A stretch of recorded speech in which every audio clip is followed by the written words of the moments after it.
जी। तो ये सस्केचुअन में कनाडा में पहला स्नो स्टॉर्म इस विंटर का आ चुका है, जिसे हुए काफ़ी पहले एक्सपेक्टेड था, लेकिन जनवरी में इज टेकिंग प्लेस और आज -25 अगर फीलिंग्स -30 और सो विंडी। आज जो एक्सपेक्टेशन थी वो थी 1.5 फुट तक बर्फ पड़ेगी। अभी तक मेरे ख्याल में 8 to 10 सेंटीमीटर स्नो पड़ चुकी है। Look at this.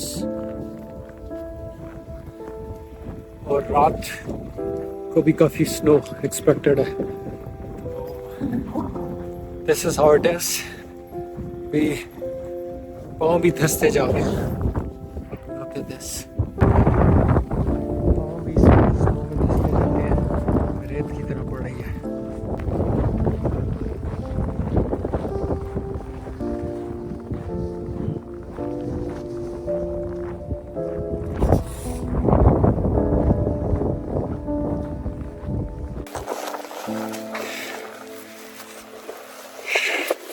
ये पहला स्नो स्टॉर्म है जो इस विंटर यहाँ पर आया है और एक्सपेक्टेड नॉर्मली ऐसा होता है दिसंबर में, बट ये काफ़ी लेट हुआ है इस दफ़ा सस्केचुअन में। बट जो भी है इट्स स्वेयर स्नो स्टॉर्म अभी स्टार्ट हुआ है, 2-3 घंटे हुए हैं और आज 1.5 से 2 फुट बर्फ़ पड़ने का इम्कान है यहाँ पर। It's very snowy. आप देख सकते हैं कितनी तेज़ी से हो रही है स्नो। आप ये भी देखेंगे गाड़ी के दरमियान यहाँ पर लोग, और मैंने भी गाड़ी में स्टार्ट की। नॉर्मली रिमोट स्टार्ट यहाँ पर गाड़ियाँ होती हैं, लोग घर से निकलने से पहले गाड़ियाँ स्टार्ट कर देते हैं, तो सही होता है कि गाड़ी रुक जाती है। बट यहाँ पर एक सबसे बड़ा रिस्क ये भी होता है कि गाड़ी इस विंटरी कंडीशन में समटाइम्स ये होता है कि बैटरी डेड हो जाती है और आपको बहुत मुश्किल होता है गाड़ी को स्टार्ट करने के लिए। तो नॉर्मली लोग प्लग इन करते हैं इस जगह पे जहाँ पर मैं अभी आया हुआ था, मजबूरी में ज़ाहिर निकलना पड़ा। तो यहाँ पर कोई प्लग इन सर्विस नहीं थी, तो गाड़ी को वैसे ही 4-5 घंटे के लिए मुझे छोड़ना पड़ा। बट लकीली गाड़ी स्टार्ट हो गई है और फिर आगे इशू नहीं होगा। एक सबसे बड़ा रिस्क ये भी होता है कि गाड़ी फंस जाती है स्नो में, और उसके लिए यहाँ पर एक चीज़ जो रिकमेंड की जाती है वो ये है कि आपके पास कोई ना कोई सर्विसेज होनी चाहिए, रोड साइड असिस्टेंस की कोई सर्विसेज होनी चाहिए, आपके पास मेंबरशिप होनी चाहिए। नॉर्मली अगर गाड़ी फंसेगी तो कोई भी आपको नहीं निकालेगा अगर आपका कोई जान पहचान यहाँ पर नहीं है। तो उसके लिए नॉर्मली रिकमेंड किया जाता है कि आप कोई भी मेंबरशिप लें और उनको वो सर्विसेज दें कि वो लेट्स से अगर बैटरी डेड हो गई है तो रोड साइड पे आके आपकी बैटरी को जंप करा दें, या फिर आपको गाड़ी फंस गई है तो वहाँ से टो दे दें, या वहाँ से उठा के गाड़ी किसी मैकेनिक के पास पहुँचा दें। ये सारी सर्विसेज मैंने नहीं ली, तो it's gonna be very risky, but let's see क्या होता है। चलो जी घर चलते हैं और आपको कंडीशन रोड की भी दिखाते हैं कि क्या कंडीशन है।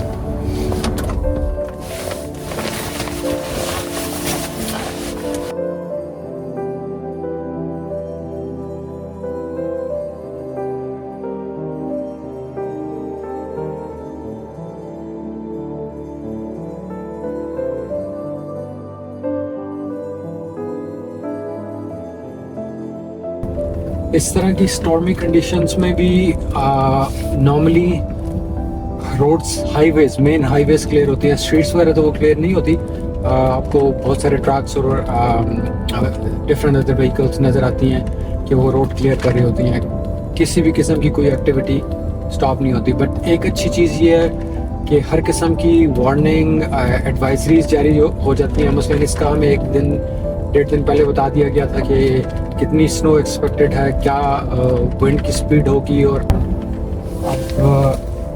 इस किस्म की कंडीशंस के लिए 2-3 चीज़ें होती हैं जो आपको हमेशा जिन चीज़ों का ख्याल रखने की ज़रूरत है कि आपकी गाड़ी शुड बी विंटर रेडी, आपके विंटर टायर्स होने चाहिए जो नॉर्मली स्टडेड होते हैं, और फिर आपका जो रेडिएटर में पानी डलता है वो स्पेशल कूलेंट होता है जो -40 -50 तक भी फ्रीज नहीं होता। और आपने अपना इन नॉर्मल केसेस यहाँ ब्लॉक हीटर लगे होते हैं इंजन के नीचे जो ऑयल को गर्म रखते हैं, सो दैट आप जहाँ पर भी हूँ गाड़ी फ़ौरन स्टार्ट हो जाए। बट बहुत सारी जगहों पर जैसे आज मुझे बाहर निकलना पड़ा तो कहीं कहीं पर भी गाड़ी प्लग इन करने की ऑप्शन मौजूद नहीं थी, तो वहाँ पर ऐसे ही मुझे 4-5 घंटे के लिए छोड़ना पड़ा। तो मेरे सबसे बड़ा फेयर यही था कि गाड़ी पता नहीं स्टार्ट हो ना हो, क्योंकि -25 -30 में आप ये एक्सपेक्ट कर सकते हैं कि आपका ऑयल जो है वो फ्रीज़ हो सकता है और वो सर्कुलेशन ना हो, या बैटरी डेड हो सकती है। तो उस कंडीशन में फिर आपको या तो सर्विसेज कॉल इन करनी पड़ती है या फिर अपने दोस्त यार को बुलाना पड़ता है। और आप सामने भी देख सकते हैं कि क्या कंडीशन है इसमें। ज़ाहिर है जो भी आपको पिक करने आएगा, अगर आपके पास मेंबरशिप नहीं है तो वो बहुत कॉस्टली पड़ जाता है। मसलन अगर आपकी गाड़ी रोड पे बंद हो गई है और आप कॉल इन कर रहे हैं तो आप इस कंडीशन में गाड़ी में भी नहीं बैठ सकते, क्योंकि -25 -30 अगर फुली पैक्ड नहीं है तो आप शायद 10-15 मिनट इस कंडीशन में रह सकें। तो आपको खुद भी वहाँ से निकल के जाना पड़ेगा और गाड़ी को टो कराने के लिए ज़ाहिर आपको कोई आएगा, वो लेके जाएगा, उसमें भी देर लग सकती है। तो ये सारी चीज़ें आपने ख्याल अपने जहन में रखनी होती हैं, खासतौर पे इस कंडीशन में। और लेट्स से अगर आपके पास मेंबरशिप नहीं है तो ये भी जहन में आपने रखने हैं कि अगर इस कंडीशन में आप किसी को सर्विसेज के लिए बुलाएंगे, असिस्टेंस के लिए बुलाएंगे, अव्वल तो वो सिंपली ना कह देगा। लेकिन अगर लेट्स से कोई अवेलेबल भी है तो नॉर्मल मेंबरशिप कॉस्ट करती है आपको 1 ईयर की 2-3 दफ़ा जिसमें आप बुला सकते हैं, वो $70-80 की होती है। बट इस कंडीशन में अगर किसी को बुलाएंगे तो आपको ना करते हुए $200 से $250 तक वो चार्ज कर सकते हैं। तो रिकमेंड यही किया जाता है कि आपके पास वो मेंबरशिप हो और आप उस मेंबरशिप पे ख़ास तौर पे ये जो मंथ्स होते हैं स्टॉर्म जिसमें एक्सपेक्टेड होता है जनवरी फरवरी, दिसंबर जनवरी फरवरी, मार्च में बहुत कम स्टॉर्म से हम पर आते हैं, बट इस स्टॉर्मी कंडीशन के लिए इट्स ऑलवेज रिकमेंडेड कि आपके पास टूर सर्विसेज हों या रोड साइड असिस्टेंस सर्विसेज मौजूद हों। तो this is my first ever snow storm जिसमें -25 -30 पे मैं ड्राइव भी पहली दफ़ा कर रहा हूँ। मेरे इससे पहले कोई एक्सपीरियंस नहीं है इस तरह की स्नो स्टॉर्म में ड्राइव करने का। ये अभी तक मेरे ख्याल में एटलीस्ट ½ फुट स्नो पड़ चुकी है, और ये 1 से 1.5 फुट रात अगर ये इस तरह स्नो होती रही तो ये आराम से 1 से 1.5 फुट या शायद उससे भी ज़्यादा हो जाए।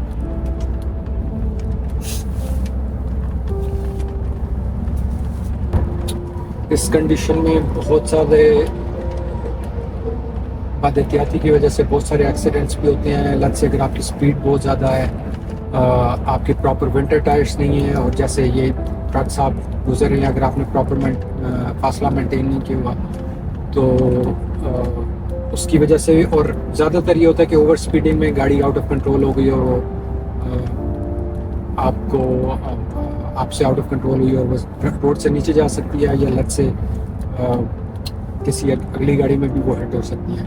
अभी आप विजिबिलिटी भी देख रहे हैं कि शायद मुश्किल से 50 मीटर्स तक हो। खास तौर पे ये ट्रक अभी गुजरा है तो बहुत सारी स्नो उड़ा के गुजरा, तो उसमें बहुत ज़्यादा एहतियात की ज़रूरत है, बहुत ज़्यादा फासला रखने की ज़रूरत है। अभी तो यहाँ पर लैंप पोस्ट रखे हुए हैं, लेकिन कुछ रोड ऐसी भी हैं जो बिल्कुल डार्क हैं, उसमें इस तरफ आपके पास हेडलाइट्स होती हैं, तो वो आपको वो खासा एहतियात के साथ आपको यहाँ पर ड्राइव करने की ज़रूरत है। अगर आपके पास गाड़ी की इंश्योरेंस मौजूद नहीं है और आपको हिट हो गई है तो वो एक अलग चैलेंज होता है, आपको अपना भी पे करना पड़ता है, और दूसरा फिर जिस गाड़ी में हिट हुआ है नॉर्मली उनकी भी इंश्योरेंस कवर होती है, बट डिपेंडिंग ऑन की किसी गलती थी वो आप पे भी पड़ सकती है। और अगर आपके पास इंश्योरेंस नहीं है तो वो हज़ारों डॉलर आपकी जेब से आराम से निकल सकते हैं। तो ये सारी चीज़ें हैं जो आपको बड़ा ज़्यादा ख्याल रखने की ज़रूरत है while you driving in winters. ये नहीं है कि आपकी गाड़ी स्लिप होगी, बट समटाइम्स ऐसा भी होता है कि गाड़ी बहुत ज़्यादा विंड को डील नहीं कर सकती। बहुत ज़्यादा जब हवा बहुत ज़्यादा हो तो उस कंडीशन में भी समटाइम्स ऐसा होता है कि गाड़ी हिचकोले खाने लग जाती है और गाड़ी आउट ऑफ कंट्रोल हो जाती है। बट अभी तक की ड्राइव इज़ बड़ी कन्वीनियंट, कोई ऐसा मुश्किल नहीं हुई। गाड़ी में ट्रैक्शन भी है, ब्रेक्स भी प्रॉपर लग रही हैं और स्मूथ ड्राइव हो रही है, स्टॉप भी हो गई है। समटाइम्स आईसी कंडीशन में आप जैसे 2-3 दिन बाद अगर सूरज निकल आएगा तो यही स्नो आइस में कन्वर्ट होने स्टार्ट हो जाएगी और उस कंडीशन में आपको ब्रेक लगाना और ट्रैक्शन आपको ढूंढना काफ़ी मुश्किल हो जाएगा।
इस तरह की विंडी कंडीशंस में आपको गाड़ी को प्लग इन करना बहुत ज़रूरी होता है, अदरवाइज़ गाड़ी का स्टार्ट होना कोई किस्म का नामुमकिन हो जाता है। तो ये हमने गाड़ी प्लग इन की और होपफुली जब सुबह निकालेंगे तो गाड़ी स्टार्ट भी हो जाएगी। So let's go.